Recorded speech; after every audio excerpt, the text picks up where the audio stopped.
Hi guys, good evening. And then grabe, alas 12 na guys, magwawan na.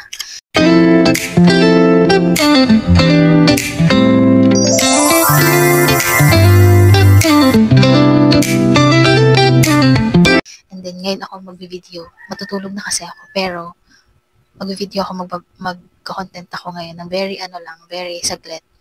Kasi may binigay si Ann sa akin, yung best friend ko, kasi di ba nagbakasyon siya sa Bohol.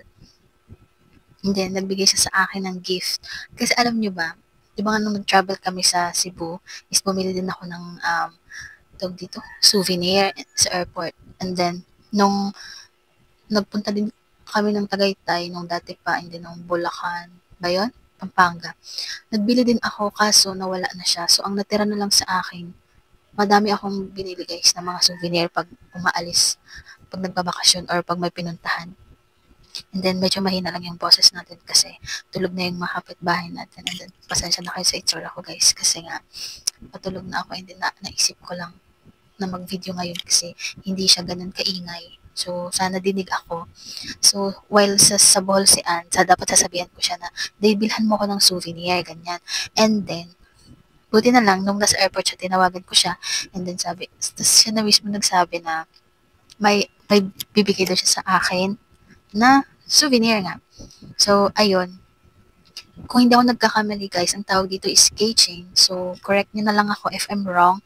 And then, this is one of my favorite talaga. And then, hindi lang isa yung binigay niya kasi dalawa. So, then, isi-share ko sa inyo kasi super cute, as in super cute. And then, nag-iisip na ako na na i-keep ko na yung mga nabili kong mga souvenir or kahit hindi siya basta i-keep ko na siya every time na may pupuntahan akong isang lugar. So, ayun. Ang una ipapakita ko sa inyo is yung keychain. So, same naman sila guys, iba lang yung design. And then kung alam nyo is yung pinaka doon sa Bohol is yung tertiary, 'di ba? Yung tertiary.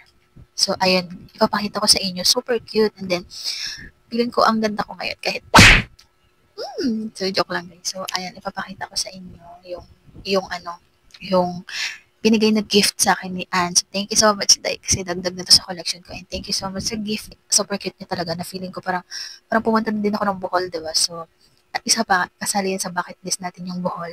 And then gusto ko i-share sa inyo ng very light lang. One of my bucket list, guys, is Bicol. Gusto ko mag-Bicol ng Bicol. And then, syempre, yung Bohol. And then, i-share ko sa inyo kung ano yung binigay ni Anne sa akin, no? So, go. Wait lang. Ayan. Sana dinig pa din ako. Dinig pa ako. Sana dinig pa din ako. So, yung unang binigay sa akin is, ayun guys. Diba ang cuter share, yung nakalagay is, I love, wait lang guys. So, ito siya guys, super cute, diba? Ayan, tertiary siya guys. Ayan. Yung nakasulat is, I love Bohol. Ayan. Kung nakikita niyo yan. Diba super cute? And then, hindi ko alam kung saan ko ito gagamitin or ilalagay. Kasi, kay LV kasi, yun sa kanya, parang head lang, yung ulo lang. And then, natanggal. And then, sa akin, kapag nilagay ko to sa bag ko, wala pa kasi akong favorite na bag. And then, hindi ko muna siya ilalagay. I-display ko muna kasi this is one of my favorite, you know. So, wait lang. Ayan. Sobrang lapit ko pala kanina sa camera. Pwede naman malayo kasi may mic na ko. So, ayun siya guys. Tertiary siya. Super cute ng eyes. Diba? Nakita niyo pa? Hindi ko saan ako titingin. Basta yan. Yan. Diba? Ang ganda. And then, meron pang isa. Papakita ko sa inyo. Naka-plastic pa to siya guys. Although binuksan ko na to. Pero, syempre, pakita ko sa inyo. Pakita ko sa inyo. Binalik ko ulit sa plastic, syempre. Ayan. Naka-plastic pa siya guys. Diba? So, di ba may nakalagay? Siya, guys? And yung nakalagay is Boholanos Souvenir Shop. Yan.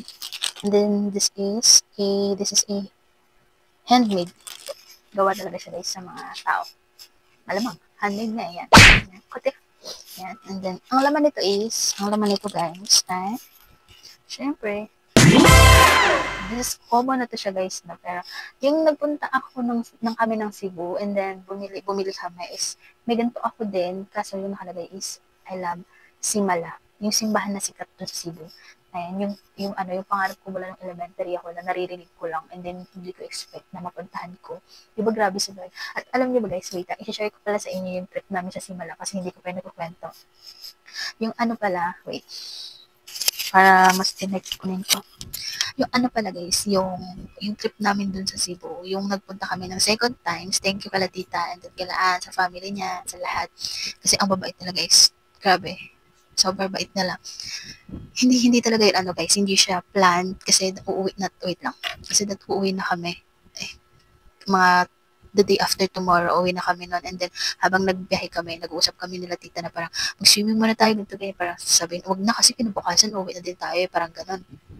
Tapos biglang, ano ko, napaisip parang ako ata yung or si tita na parang magsimala tayo. Ay, nag-ask pala ako kung, tita, malayo ba dito yung simala? Tapos sabi niya, hindi naman ganun kalayo. May 200 ata yung babayaran or 100 ganun.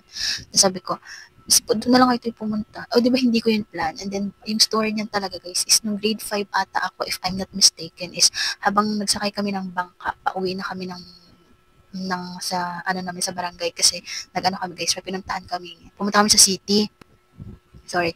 And then pauwi na kami. Yung katabi ko, yung mga matanda kasi may kaya kasi sila guys, mayaman, ganun. So, syempre kami, hindi naman kami mayaman, di ba? So, narinig ko na rin ko sabi. Tapos may picture pinakita. Sabi na, ang nagmamay-ari daw nito, parang mga foreigner, ganun. Parang hati, may Filipino and then may foreigner, ganun. Tapos parang sobrang sagrado daw, ganito, ganyan. Tapos sobrang parang nasa ibang bansa ka daw, ayun yung sabi. Eh, dito naririnig ko katabi ko. Tapos sumisilip ako sa picture, sabi ko, ay, ang ganda niya talaga. As in, yung parang sa ibang bansa ng mga building, di ba yung may mga matutulis-tulis, ganun. Sobrang haba, and then may bridge, ganun, sobrang ganda. And then, ayun na nga, hindi na yun talaga nawala sa isip ko. And then, may kamag-anak kasi kami kay sa Cebu and then hindi kami nag-expect na pumunta sila sa amin, umuwi sila ng Samar. Tapos nagulat, first time din namin nagkita nun, tapos nagkwento nga sila na nakapunta na din sila na Simala, ganito ganyan. Although medyo malayo sila talaga kasi yung Simala kasi guys, malayo yun sa city ng Cebu, medyo malayo ganun. Buti na lang sila is sila, parang medyo malapit-lapit kasi sila hindi din sila sa city, ganun.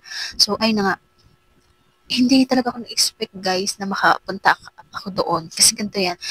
Siyempre, nung medyo bata-bata pa ako, parang, ano kaya yung itsura nun? Parang pangarap ko lang. And then, this year, mga 2023, parang hindi ko in-expect.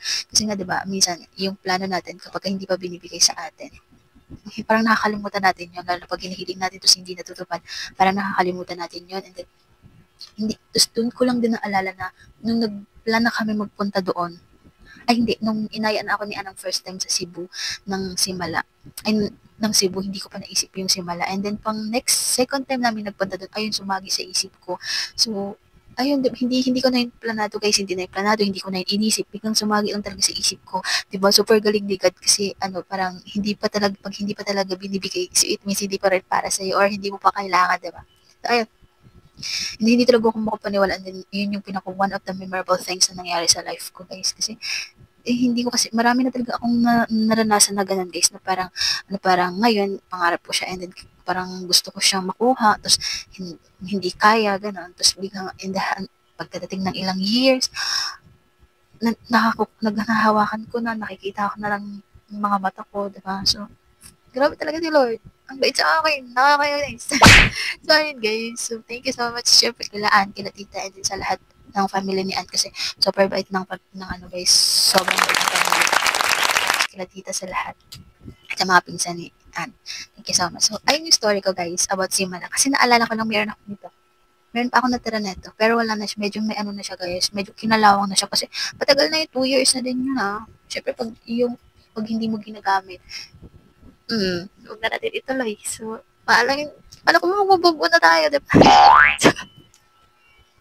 So, ayun guys, pasensya na kayo sa akin. Bangag na naman ako.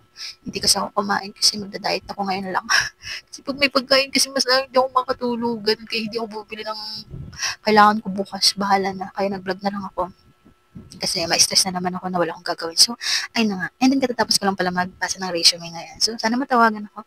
Baka naman, diba? So, eto kasi naalala ko lang kayo nakwento ko yung sa Simala. Kasi ganito din siya. Pero nakalagay dito is I love Simala and then cross guys dito. Kasi syempre, sa simbahan ko yung binili. malamang cross. So, ayan. Third year pa din siya, guys. Super ganda. Katulad ko, bakit parang ang ganda ko? Tingnan nyo. Is, wala akong makeup kasi naghilamos na ako. And then, naglagay lang ako ng lip tint kasi ang matla yung mukha ko. Harap ako sa camera na para akong kukunin na ni Lord. 'Di ba? So, pili ko ang ganda ko ngayon. Oh, wow! Grabe na. Grabe naman yan. So, balik na tayo dito. Thank you, Tay. Thank you so much kay Anne sa pag-gift sa akin. Ano ito, parang ilalagay ko siya sa susi ko. Sa lock dito sa bahay. Kasi, favorite ko. Bumili na din ako ng susi ng bahay, guys. Kasi wala talaga susi yung bahay namin. Parang ginaganon ko lang siya sa gate. Parang gate lang. And then, pinapasok ko lang. Siya ginaganon. Ginaganon ko lang. So, sorry. Bumili na din ako kaya. Parang ilalagay ko to. And then, sorry. Tulad na sabi ko kaganina is, eto, hindi ko siya pwedeng. Kasi, maganda naman kasi yung kayo. Diba? Super cute katulad. Parang tanga. So, ayun lang guys. Ito yung gift sa akin ni Ann. Galing Bohol. And thank you so much, Dai. Thank you so much. Sana mabuhay ko pa ng mataas para madami akong ganito. Kasi alam ko guys, magta-travel yan lagi si Ann. And then, of course, sorry. Ano naman kami bilang kaibigan, thankful kasi guys, super na neto. Para na din ako nag-travel ng Bohol, di ba? So, ayan. Aray ko po. Ayan. So magagamit ko na to. Hindi ko pa talaga to ginagamit guys. Gusto ko na talaga tong isabit sa lock kasi hindi ko pa ginagamit. Kasi syempre i-video ko pa. Wala akong makontent eh. Ayan. 'Di ba? There's here, look. So beautiful, right? Oh. Ito pang teddy bear, something like that. Ayan. So, ayun lang guys. Anong haba na ng vlog ko. Napakwento pa tuloy ako about sa Himala. And then kasi hindi pa ako nakapagkwento sa inyo, diba? Next time, pag gusto niyo yung kwento ko, sasabihin ko ulit kung may gusto pa kayong malaman, diba? So, ayun lang guys. And alam ko hindi pa rin ako makatulog. Kasi nagugutom talaga ako kasi. Pero, walang pagkain. Kasi hindi ako bumili. And then, okay lang yun kasi sadya ko. So, ayun lang guys. Natapos na yung vlog ko. Sana okay yung audio neto kasi hindi ko rin alam kung first time ko kasing gamitin yung mic. So, thank you guys so much and I hope na thank you guys so much pala and welcome sa aking lovely journey dito sa YouTube. Kahit hindi pa lang yung subscriber ko and I'm so thankful and thank you so much sa lahat ng mga nanood ng aking short videos at lagi ko namang sinasabi nyo sa inyo na thank you so much from the bottom of my heart sa lahat ng mga nanood, sa lahat ng bagong kong maliit ng subscribers ko. So, guys, thank you so much sa mga nanood na aking short videos and then nag-react.